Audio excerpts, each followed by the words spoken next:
আসসালামু আলাইকুম। এইচএসসির 18 বছর বয়স কবিতা নিয়ে আলোচনা করছিলাম। এর আগে আমি 2টি ক্লাস দিয়েছি।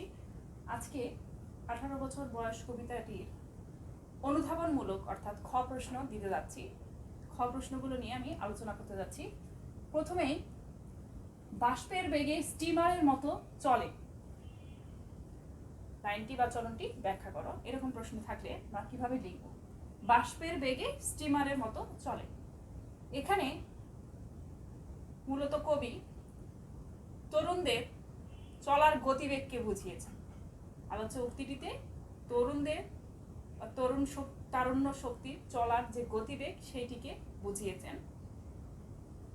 এখানে স্টিমারের সঙ্গে তুলনা করেছেন কবি, কারণ কবি যে সময় এই কবিতাটি লিখেছেন সে সময় স্টিমারই ছিল দ্রুততম যান।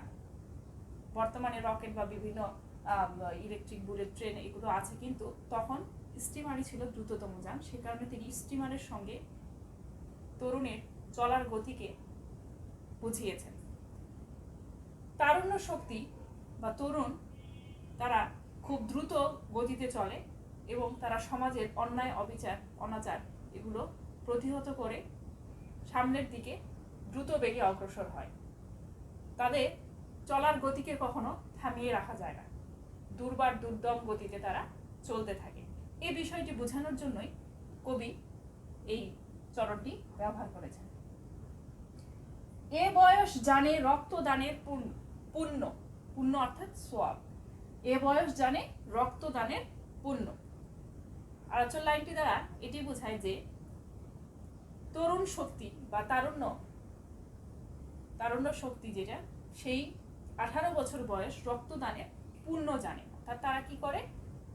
দেশের অবহেলিত, শোষিত, নিষ্পেষিত, নির্যাতিত এবং বঞ্চনার শিকার যেসব মানুষ, তাদের পাশে দাঁড়াতে পারে, দেশ জাতির মঙ্গলের জন্য, কল্যাণের জন্য অনেক কল্যাণমূলক, অনেক মঙ্গলজনক কাজে তারা আত্মনিয়োগ করে। তারা শুধু নিজেদের জন্যই ভাবে না, আশপাশে প্রতিবেশী এবং সমাজ ও রাষ্ট্রের তথা দেশের জন্য অনেক কিছু করে থাকে। এই কারণেই তিনি এই 18 বছর বয়সের তরুণদের বা তারুণ্য শক্তির কথা বলেছেন যে এ বয়স জানে, এই 18 বছর বয়স জানে রক্তদানের পুণ্য। 18 বছর কি দুঃসহ, কবিতার প্রথম লাইন এইটি যে 18 বছর কি দুঃসহ। কবি, বিপ্লবী কবি সুকান্ত ভট্টাচার্য এই 18 বছর বয়সেই মূলত তিনি তার এই বয়সের প্রেক্ষাপটে, অর্থাৎ এই 18 বা 18 আগে পরের এই প্রেক্ষাপটে এই কবিতাটি যখন লিখেছেন, সে সময় ধারণা করা হয়, কারণ তিনি কিশোর কবি, তিনি 21 বছর বয়সে মারা গিয়েছেন। তো তিনি তার জীবনে অভিজ্ঞতা থেকেই, প্রেক্ষাপট থেকেই এই কবিতাটি লিখেছেন যে 18 বছর বয়স কি দুঃসহ। অর্থাৎ দুঃসহ বলতে একটি চরম অবস্থা বা উত্তরণকালীন সময় বোঝানো হয়েছে। এই উত্তরণকালীন সময়টা কি? যে 18 বছর বয়সে একজন তরুণ কৈশোর থেকে যৌবনে পদার্পণ করে। সে শিশু থেকে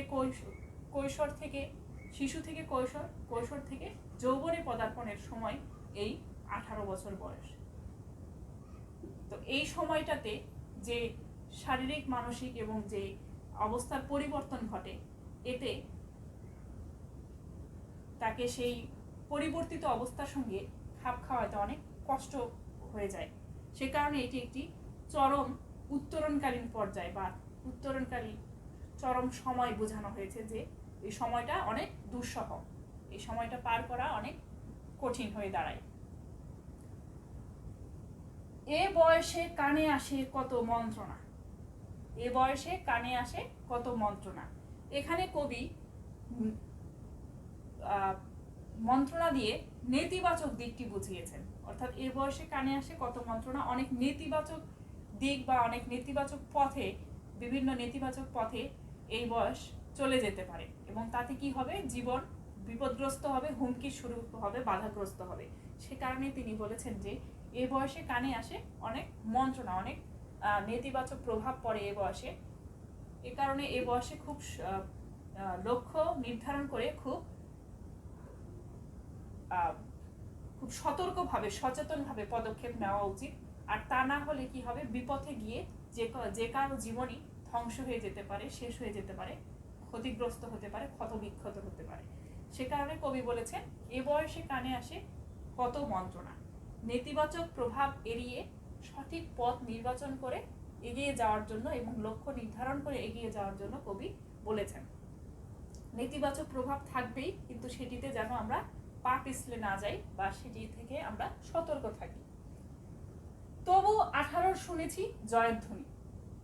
এই যে একটু আগে আমরা বললাম যে নেতিবাচক প্রভাব আছে, এর ইতিবাচক দিক আছে, অনেক ভালো কিছু করে, দেশ জাতি রাষ্ট্র তথা বিশ্বের জন্য ভালো কিছু করে, কিন্তু তার 18 বছর বয়সের যে নেতিবাচক দিক আছে, এই বিষয়টি থাকা সত্ত্বেও কবি কি বলছেন, সুকান্ত ভট্টাচার্য বলছেন, তবু 18 শুনেছি জয়ের ধ্বনি। মানছি এর নেতিবাচক দিক আছে, কিন্তু তারপরেও 18 জয়ধ্বনি শুনেছি। জয়ধ্বনিটা কিরকম, যে 18 বছর বয়স বা এই তারুণ্য শক্তি কিছু তো করে, তারা কখনোই নতুন কিছু সৃষ্টি না করে বা কোনো মঙ্গলজনক কল্যাণজনক কাজ না করে থেমে থাকে না। সমাজের যত ন্যায়ের কাজ, মঙ্গলের কাজ, কল্যাণকর কাজ, হিতকর কাজ, জনহিতৈষী কাজ, সেই কাজগুলো কারা করে, এই তারুণ্য শক্তি। এই 18 বছর বয়সকে বোঝানো হয়েছে যে এই বয়সের তরুণরাই সমাজের অন্যায় অবিচার বিরুদ্ধে প্রতিবাদ ও লড়াই গড়ে তোলে। আপনারা দেখবেন যে কোনো প্রতিবাদ মিছিল, মিটিং বা আন্দোলনে কিন্তু যুবকরাই এগিয়ে, সেখানে বৃদ্ধ বা শিশুদেরকে আমরা ততটা দেখি না। সে কারণে কবি বলছেন যে যদিও নেতিবাচক প্রভাব আছে, কিন্তু তারপরেও 18 জয়ধ্বনি শোনা যায়, বা 18 তারুণ্য শক্তির আমরা জয়ধ্বনি আমাদের চারপাশে দেখি, যে তারা যে কোনো মঙ্গলকর কল্যাণজনক কাজে মানুষের পাশে এসে দাঁড়ায়। এদেশের বুকে 18 আসুক নেমে, এটি হচ্ছে কবিতার শেষ লাইন। এদেশের বুকে 18 আসুক নেমে, এই চরণটির মাধ্যমে কবি সুকান্ত এটি প্রার্থনা জানিয়েছেন বা একটি মিনতি জানিয়েছেন যে এদেশের বুকে যেন 18 নেমে আসে, অর্থাৎ 18 বছর বয়সের বা এই তারুণ্য শক্তি যেন এদেশের চালিকা শক্তি হয়ে দাঁড়ায়। তরুণরা যেন এদেশের চালিকা শক্তি হয়ে দাঁড়ায়, তরুণরা যেন দেশ জাতির রাজনৈতিক অর্থনৈতিক উন্নয়নে বলিষ্ঠ ভূমিকা রাখে এবং তাদের দ্বারাই এ কাজ করা সম্ভব। দেশের যে কোনো অনাচার, অন্যায়, বঞ্চনা, শোষকদের বিরুদ্ধে প্রতিবাদ, আন্দোলন, এগুলো গড়ে তোলার জন্য এই 18 বছর বয়সই উপযুক্ত, এবং এই 18 বছর বয়সে বা এই তরুণ শক্তি এটিকে দমাতে পারে। সমাজের যত অন্যায় অবিচার সেগুলোকে নির্মূল করতে পারে এই তরুণ শক্তি। সে কারণে তিনি তারুণ্য শক্তিকে এদেশের যেন চালিকা শক্তি হয়ে দাঁড়ায় সেটি প্রার্থনা করেই এই কবিতাটি, 18 বছর বয়স কবিতাটি শেষ করেছেন, যে তারা যেন দেশের যাবতীয় মঙ্গলের ভার, কল্যাণের ভার নিজের কাঁধে তুলে নেয় এবং সাধারণ মানুষের পাশে এসে দাঁড়ায়। অনেক গুরুত্বপূর্ণ এই কবিতাটি। এই কবিতাটির প্রতিটি লাইন থেকেই খ বা অনুধাবনমূলক প্রশ্ন আসতে পারে, তবে সেগুলো এই মূল ভাব বা মূল বক্তব্য অনেকটা আমি যেই কয়টা নিয়ে আলোচনা করলাম এগুলোর সঙ্গেই মিলে যায়। তো 18 বছর বয়স কবিতাটি নিয়ে যে আলোচনা চলছিল আজকের ক্লাসের মধ্য দিয়ে তা শেষ হলো। এর পরবর্তীতে অন্য কোনো নতুন কবিতা, গল্প বা উপন্যাস নিয়ে আপনাদের সামনে হাজির হব। আজকে এ পর্যন্তই। খোদা হাফেজ।